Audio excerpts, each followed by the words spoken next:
Bona notícia per arrencar l'informatiu de TV4 Televisió. La desocupació baixa en més de 10.000 persones al mes de juny a la Comunitat Valenciana. A tot Espanya, més de 122.000 treballadors han abandonat la llista de l'INEM, el CEPE, que és com es diu ara. La part negativa d'aquestes dades està a les llistes de la Seguretat Social, ja que els afiliats cauen en vora 6.600 persones. La xifra dels xiquets de la Comunitat Valenciana que necessiten atenció d'urgència aquest estiu és de 8.000 i són 79 els ajuntaments que han demanat ajudes a la Generalitat per atendre els menuts en perill d'exclusió social. Este dimecres a Sagunt comencen a repartir-se les borses de menjar per a les famílies amb estos menors al seu càrrec.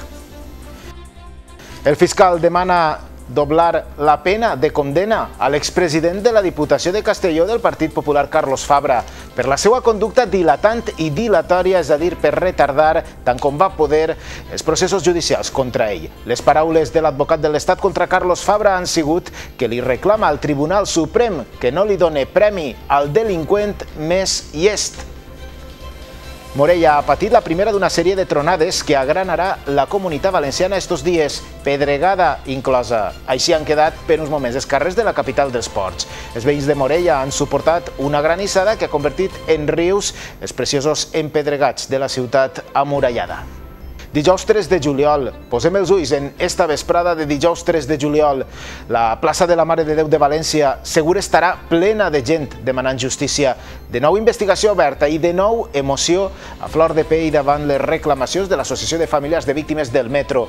Aniversari dels 8 anys del pitjor accident de metro a Europa, aniversari de 8 anys de sentiment de vergonya, per a molts que consideren que tot està tancat en fals. 43 persones moriren, 47 van resultar ferides i tenim 0 responsables.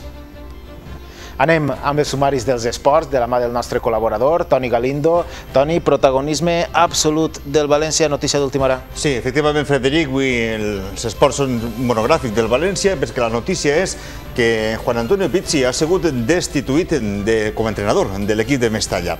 De tot això ens contarem i us ho ampliarem en el temps dedicat a la informació esportiva. Per altra banda, el procés de venda està paralitzat.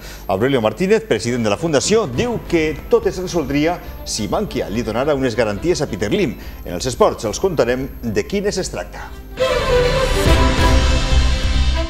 Comencem l'informatiu de TV4 i en una molt bona notícia, la desocupació baixa en més de 10.000 persones al mes de juny a la Comunitat Valenciana. A tot Espanya, més de 122.000 treballadors han abandonat la llista de l'INEM, el CEPE, que és com es diu ara. La part negativa d'aquestes dades està a les llistes de la Seguretat Social, ja que els afiliats cauen en més de 6.500 treballadors.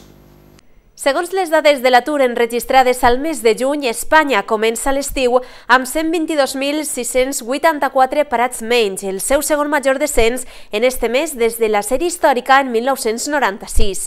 Això ens deixa una xifra total de 4.449.701 aturats registrats a les oficines dels serveis públics de treball. Aquest descens també es veu reflectat a totes les comunitats autònomes. A la nostra, la Comunitat Valenciana, l'atur baixa en el mes de juny en 10.218 persones respecte al mes anterior, fins a situar-se en un total de 527.240 aturats. D'aquests, 247.904 són homes i 279.336 són dones. Per províncies, el principal descens s'ha produït a Alacant, amb 5.594 parats menys, deixant un total de 199.048 persones a l'atur, seguida de València, on el nombre de parats ha baixat fins als 268.619, és a dir, un descens de 2.624 persones, i a Castelló el nombre d'aturats se situa en 59.573, després del descens registrat al mes de juny de 2.000 persones.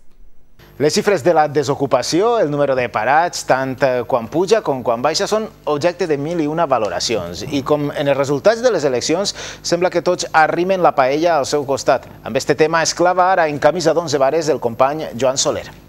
Les xifres del paro, de tard en tard, ens donen alguna bona, encara que petita notícia, que és el que ha estat aquesta vegada, donat que ha baixat en alguns milers a la comunitat.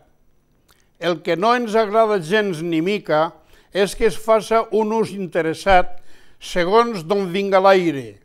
Vull dir que el govern ens refregarà la baixada del paro com una gran feta de la seva governança, que és mentida, mentre els sindicats posaran el dit a la ferida d'uns anys de feina sobre una qualitat ben precària, a més d'estacional, i tot és ben cert.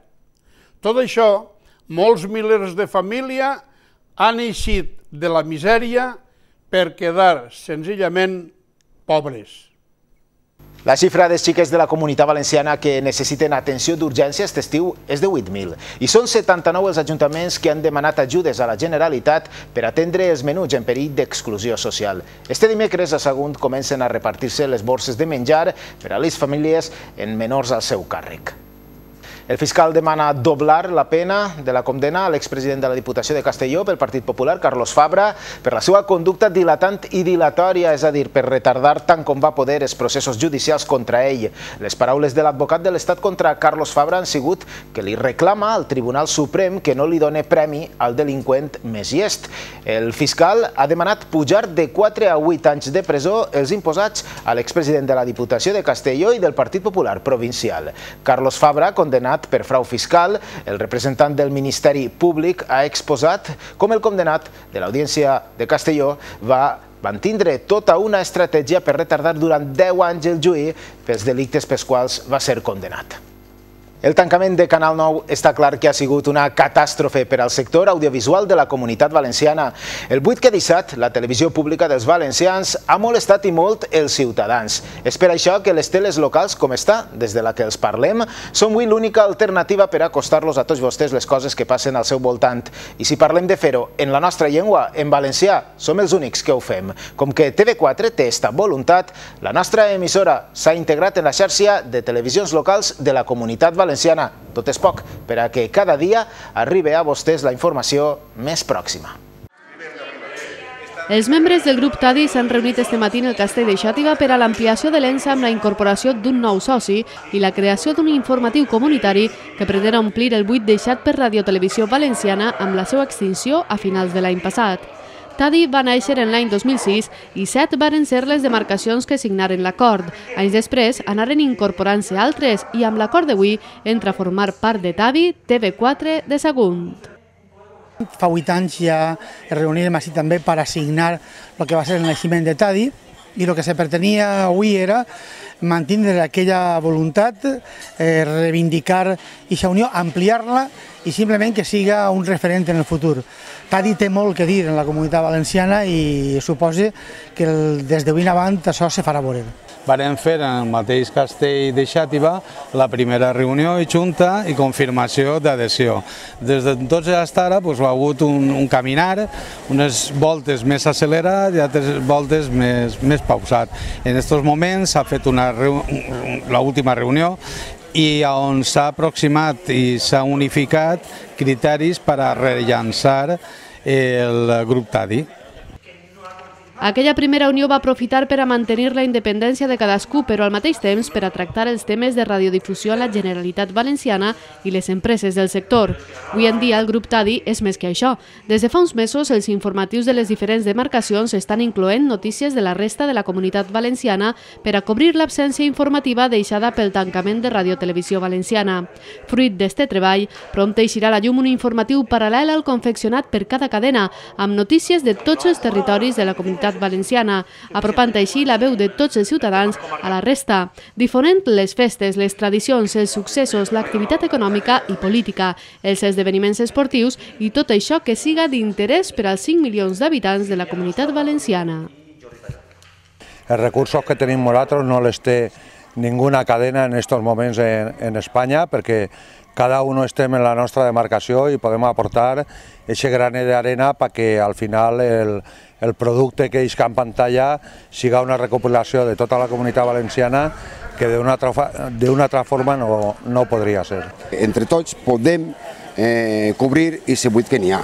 Què vol dir això? Pues que entre tots ens farem un intercanvi de notícies per a poder que tots els ciutadans de la Comunitat Valenciana, des de Vinaròs fins a Baix d'Alacant, puguen saber el que està passant contínuament en la Comunitat Valenciana.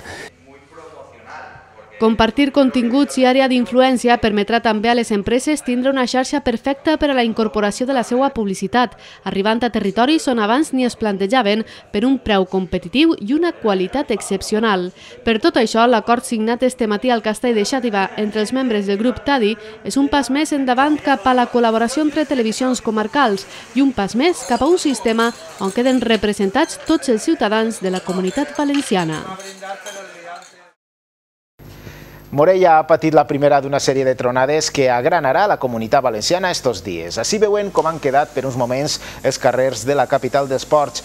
El mes de juny ha sigut dels que coneguem com càlids i pel que fa a les precipitacions ha sigut normal. No obstant, a tenor d'aquestes imatges, els veïns de Morella han suportat una granissada que ha convertit en rius els preciosos empedregats de la ciutat amurallada.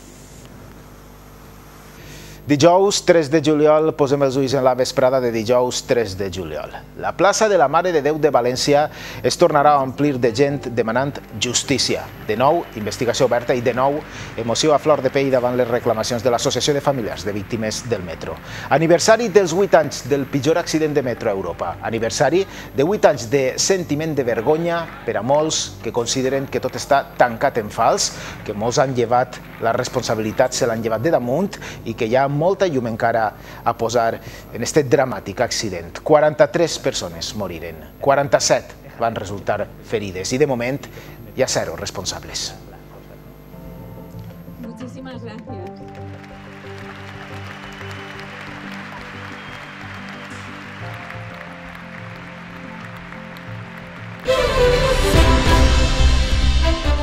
Posem la mirada en un 3 de juliol de fa 8 anys, en l'accident del metro de València, 43 morts, 47 ferits, 0 responsables. Els acostem ara sentiments, esperit de lluita, força que trauen les persones per no decaure i seguir esperant la justícia en majúscules. Per això tenim en esta taula dels informatius de TV4 a Paco Manzanaro.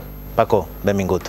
Gràcies, bona vesprada. Han passat 8 anys, però pareix que va ser ahir. Home, doncs sí, perquè com hem estat tots els mesos en les concentracions i a banda de les concentracions, nosaltres tenim altres tipus d'actes i de reunions i tal, entonces estem en el tema contínuament i això fa que no acabem de desconnectar, que ganes tenim ja. Sí, però hi ha que continuar lluitant, perquè des de l'Associació de Víctimes del Metro que vostè representa no es donen per satisfets i exigeixen alguna cosa més. No, nosaltres una cosa que sí que tenim clara, i més en aquests moments, perquè clar, des del programa de Salvados, que se va fer el dia 28 d'abril de l'any passat, el tema ha canviat molt, a favor nostre, per supost, i el que sí que tenim clar, abans ja ho teníem clar, però ara encara ho tenim més clar, que fins que tot no se sàpia tota la veritat, no anem a parar. Vostès han denunciat que la investigació que es va fer, la comissió que es va fer en les Corts Valencianes, va ser, per a que tots es entenguen, un paripé. Que la justícia, moltes de les coses que s'han fet en el judici no s'han fet conforme s'havien de fer. I fins i tot han aconseguit que es reobriga la investigació. En quin punt ens trobem? Bueno, ara són les declaracions prèvies, o sigui, ara està passant tots els treballadors de FGV, de Siemens, conductors, en fi, està passant, tota la gent està a declarar. D'ahir la jutge ja veurà la gent que se pot anar imputant. De moment només n'hi ha 3, cosa molt rara, perquè baix el meu punt de vista tindria que haver més gent implicada, però en fi, per almenys res teníem i avui en dia s'ha reobert, ja n'hi ha 3 imputats, encara no s'ha acabat la declaració de tota la gent i esperem que hi isquen més imputats, si això és la realitat.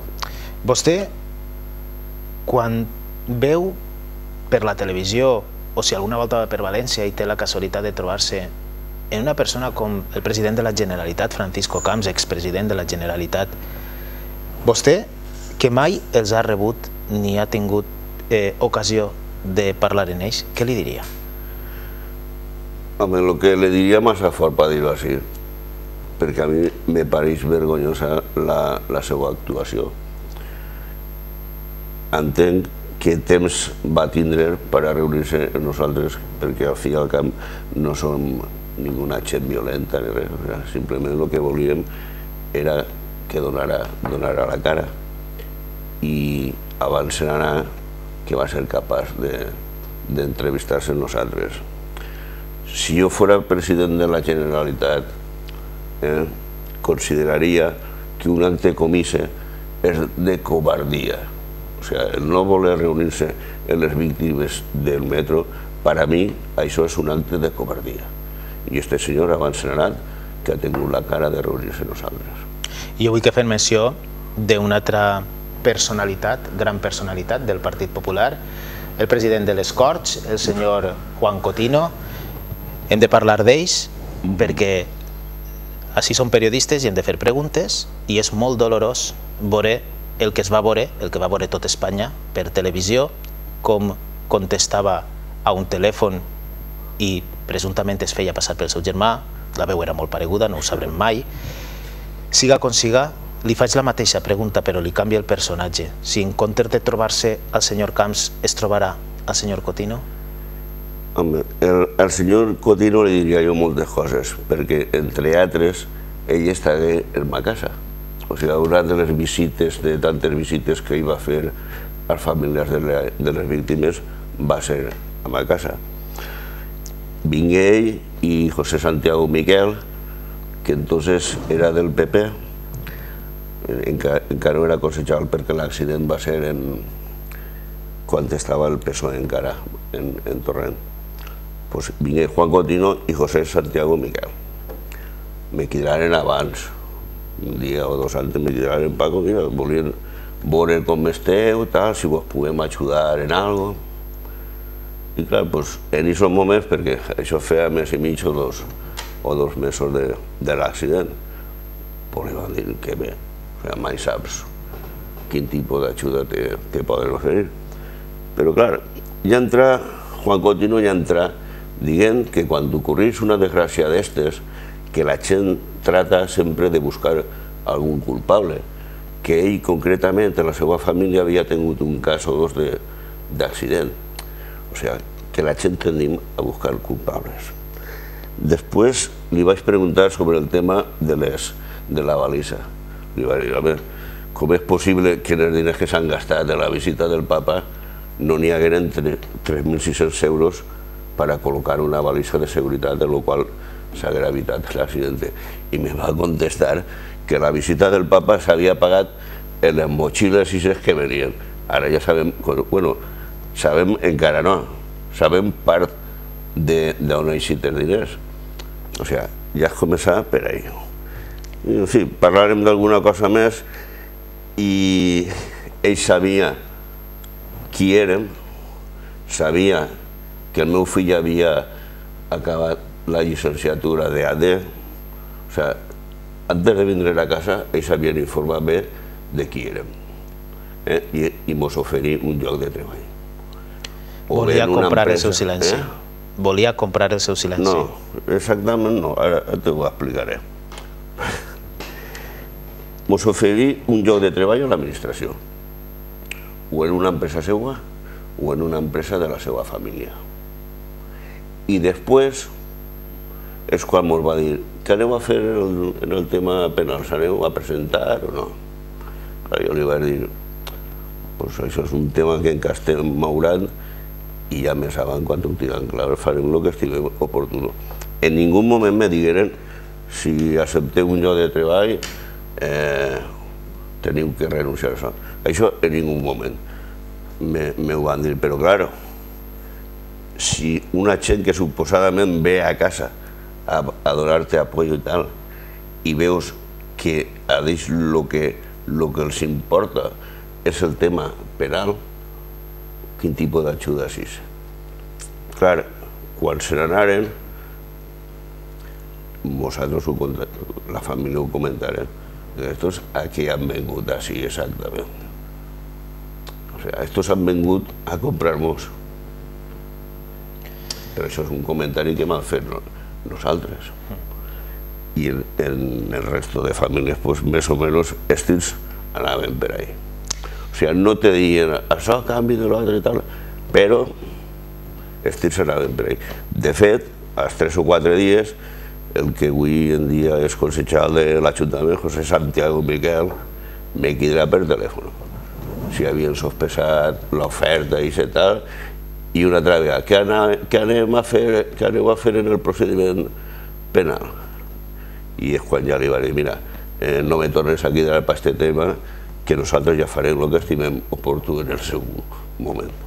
I si veiera, si es trobara en molts dels directius de la cadena on jo treballava, de Canal 9, on van controlar d'una manera, això ho dic jo perquè he sigut protagonista, d'una manera vergonyosa, què eixia, què no eixia, què es contava i què no es contava?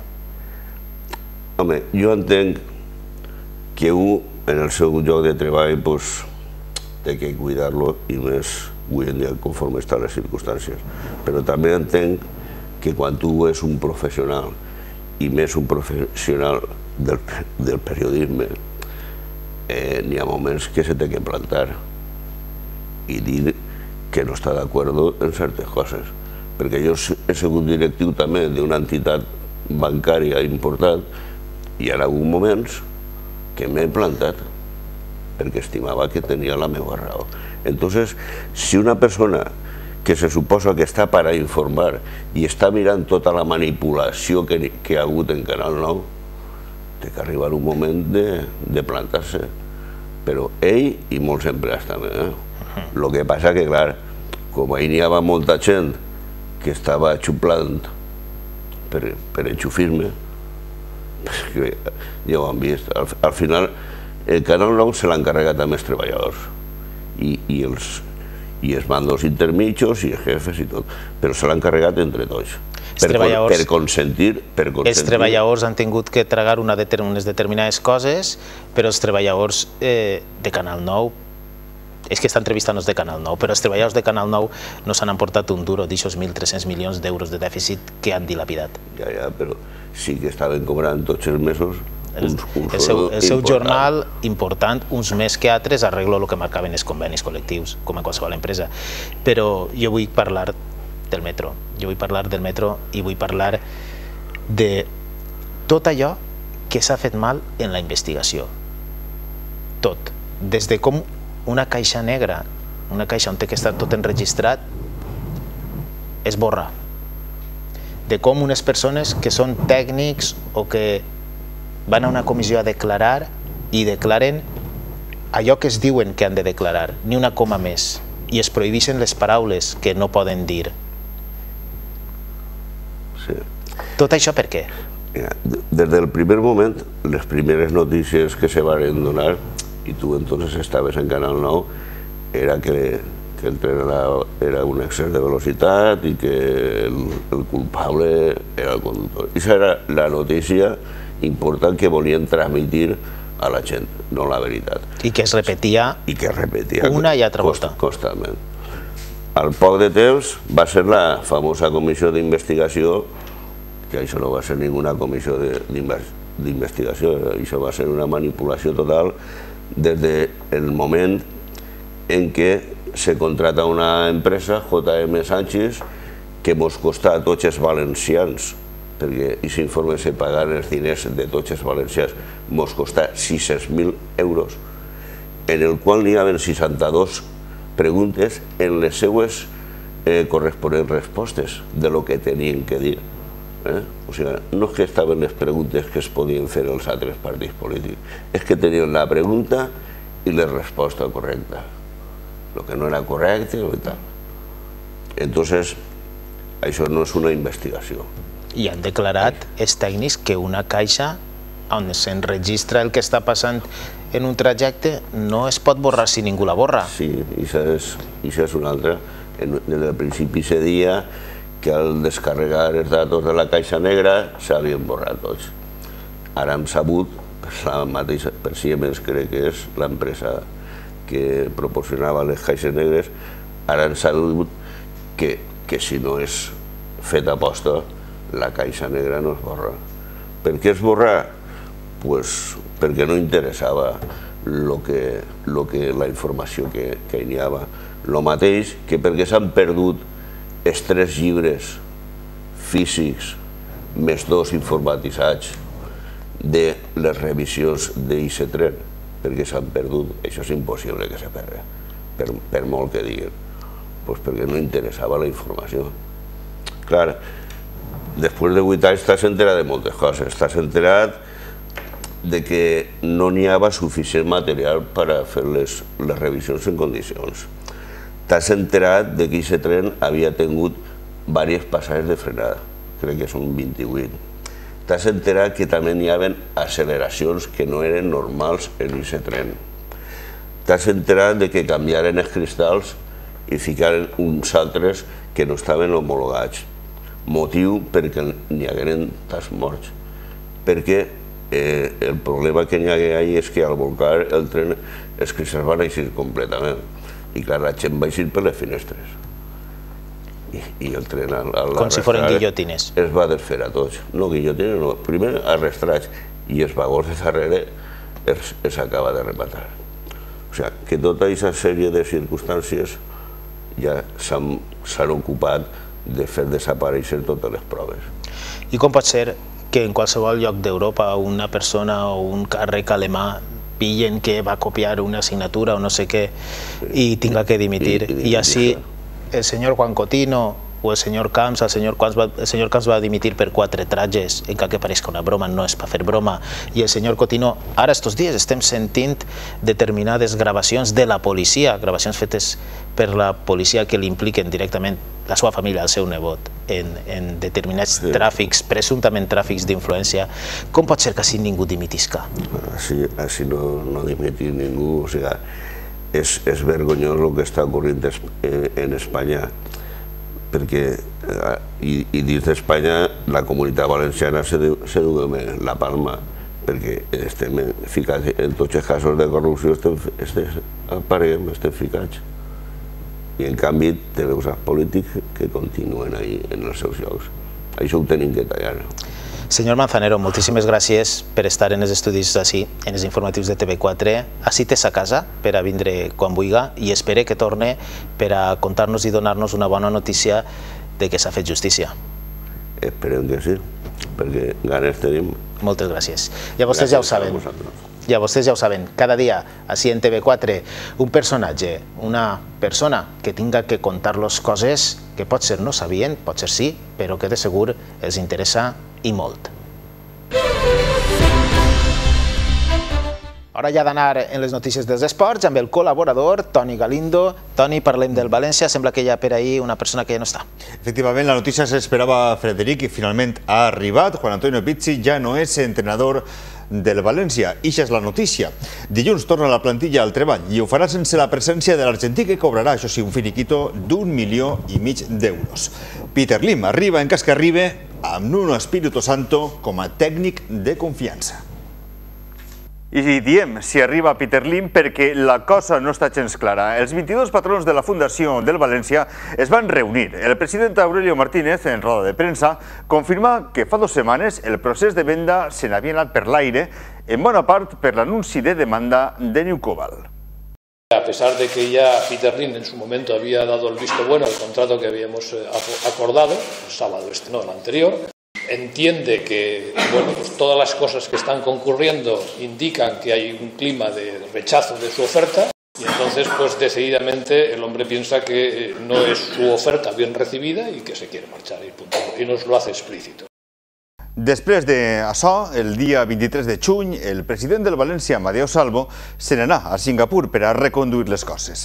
Al dia següent, Peter Lim remiteix un document on demana 5 coses per a reprendre el procés. El primero es, de alguna forma, que Valencia diga que no va a hacer acciones legales contra él por el tema de Newcobalt, nada más que eso. Pide también algún tipo de confort con el tema de las acciones derivadas de la ayuda de Estado, el tema del aval que había en Porchinos y tal. Lo de Andrés Sanchís, ¿os acordáis también que Andrés Sanchís diga que no va a haber nada?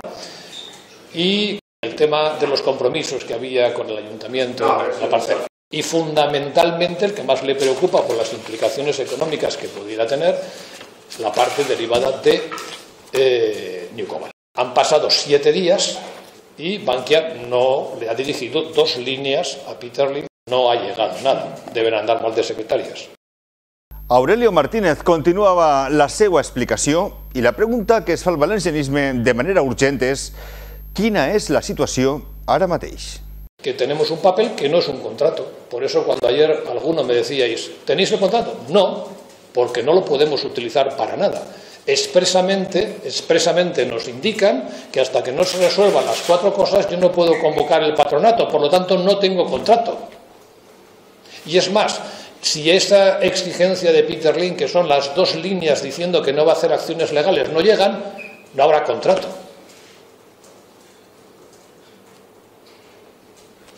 ¿Está claro? Estamos en una situación un poco complicada. Todo, en este momento, pasa para que, porque le llegue una cartita de 2 líneas a Singapur, en que le diga, a ser posible en inglés, que no va New Cobalt a hacer acciones legales contra Peter Lim.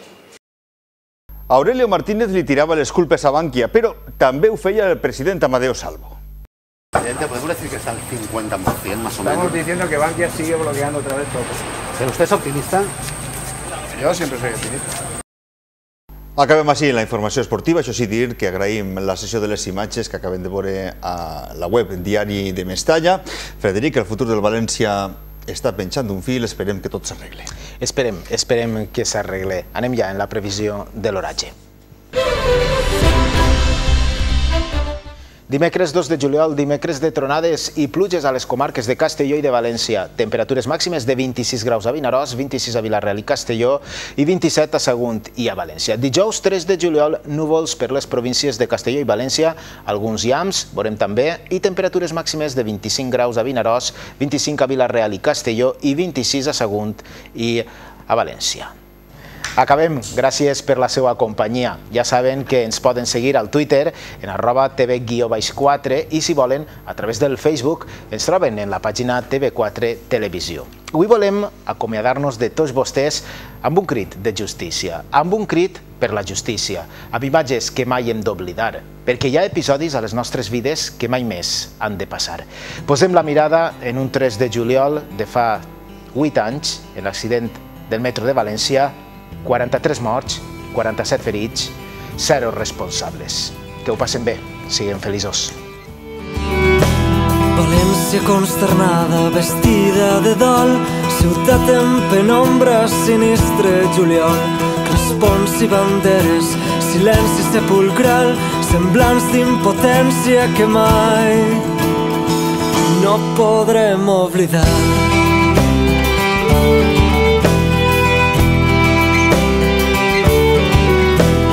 Com és possible?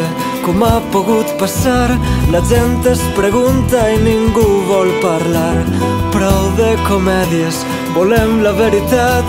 Sabem que el govern té les mans tacades de sang. No es pot negociar amb el dolor, ofendre les víctimes de l'accident.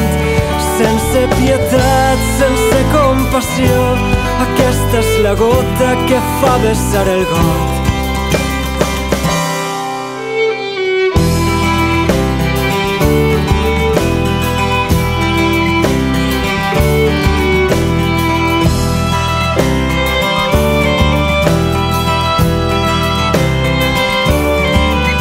Per què tanta urgència en la investigació? Per què tanta pressa de què tenen por? No n'hi ha responsables, no n'hi ha dimissions, democràcia tocada de mort, tocada de mort.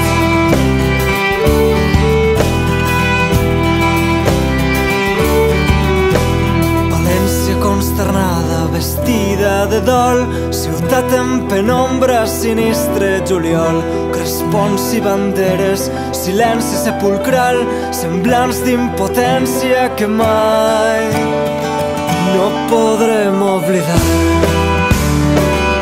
No es pot negociar amb el dolor, ofendre les víctimes de l'accident. Sense pietat, sense compassió, aquesta és la gota que fa vessar el got. No cal buscar nous arguments per creuar les fronteres de la indignació. Alcem tots la veu amb convicció, paraules en l'aire, terratrèmols en el cor.